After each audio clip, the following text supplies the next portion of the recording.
So often when I'm walking through the woods, I think, man, this is a beautiful spot and wouldn't it be great to make a picture here? But usually there's all these bushes that are like this tall, sticking up into the frame, and there's branches off the trees, and it just looks really messy photographing a forest most of the time.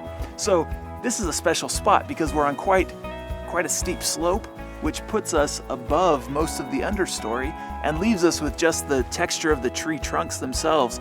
And in this case, most of the limbs are off of these Doug fir and hemlock trees, and so we end up with a pretty clean looking shot. And it's kind of rare, and so I want to photograph it. And I'm using Sweet 80 right now because it allows me to add some motion to a really still photograph. I mean, all we've got here are these vertical lines of trunks, but with the Sweet 80, it kind of gives us this feeling like we're falling, being pulled into the woods with it. It's kind of, I don't know, it's kind of fairy tale-ish. I like the way it feels.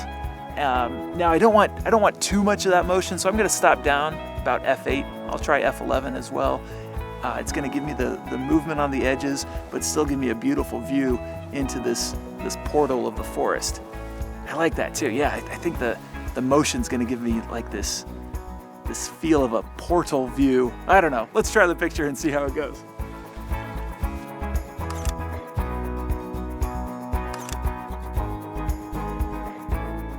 That's good.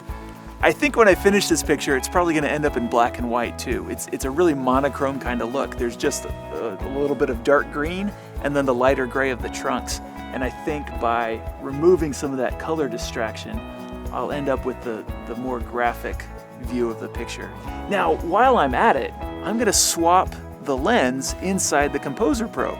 Right now I've got the Sweet 80 in there, but I've also got the Sweet 35 in my pocket. So I'm going to pull that out and get a wider field of view. And I mean, why not? Why not have more options when I'm already set up? So it's super simple to change the optics out of the Composer Pro. You just push in a little and twist and it comes right out. And then to slide the other in, just kind of do the same thing. Lines up, push in and twist. And then it's a good idea to give it a little tug, make sure you got it seated in there tightly. But I mean, that's it. Super simple to switch them out. Just like swapping the optic is a super simple way to make a completely different picture, you should also consider shooting everything vertical and horizontal.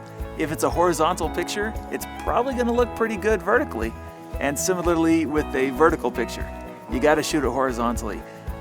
Without fail, my client is going to call and say, I love that picture. Do you have it vertical? I love that picture. Do you have it horizontal? And it's only the ones where I don't that they want it. And it could have run as the cover of the magazine if only I had shot it vertically. It may not be quite as optimal a composition, but it's definitely worth doing.